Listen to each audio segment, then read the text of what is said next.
Good morning mga kabengbeng. So may pagbibigyan tayong may nagpapasubok ng kanyang unit, si Sir Henry Frias.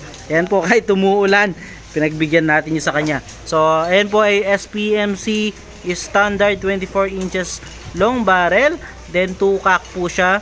Ayan, with silencer complete set, naka BSA back powder 4x16x44. Ayan po, napakaganda.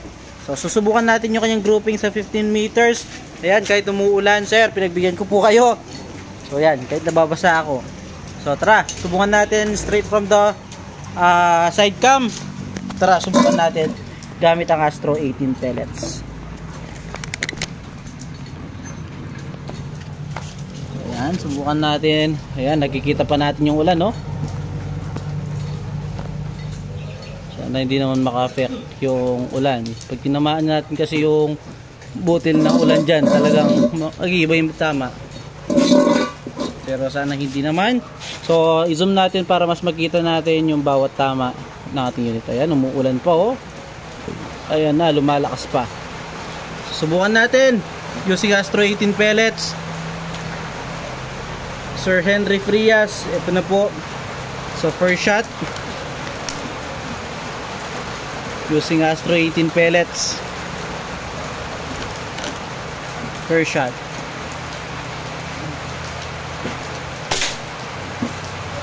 So yun, yun yung ating first shot.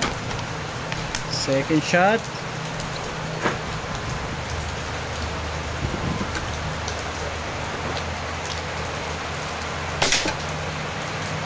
So ayun, upper. Third shot.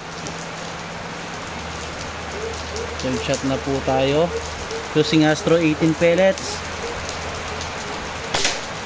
So yun, pellet to pellet na siya.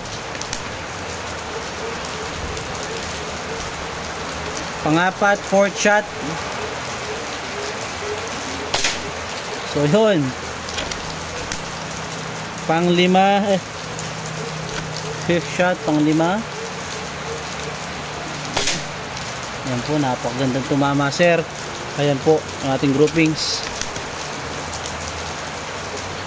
Pang-anim,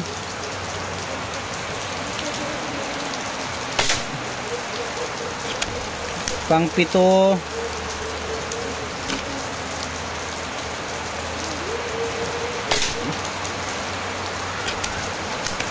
pang-walo. So magkaka-flyer talaga tayo dyan dahil pag tinamaan natin yung ulan, talaga lilinis yan. Lalo na alulunod ng bubong yung nakatutok sa atin. So ayan, meron na tayong isang flyer, pang siyam at pang 10. Pang 10 na tayo. So 10 shot using this SPMC bolt action 2 pack. So yun, wala nang karga pala. So ayan mga kabeng-beng, yung kanya naging groupings. 8 shot in 1 hole, then may isa tayong flyer. Hindi ko alam yan, baka sa ulan or sa pellet. So ayan, kanya naging resulta ng ating patama. So ayan Sir Henry Frias, binagbigyan ko po yun sa inyo. Okay na okay, tumama. So yun po, salamat Sir Henry Frias. Ayan po yung unit mo sir. Ayan po yung kanyang patama. So ano yun natin, subukan natin lapitan. So ito yung unit mo sir. Ayan, umuulan talaga. So pinagbigyan ko po yun sa inyo na talagang isubukan natin sir. So yun po, okay na okay sir. Salamat po. God bless po.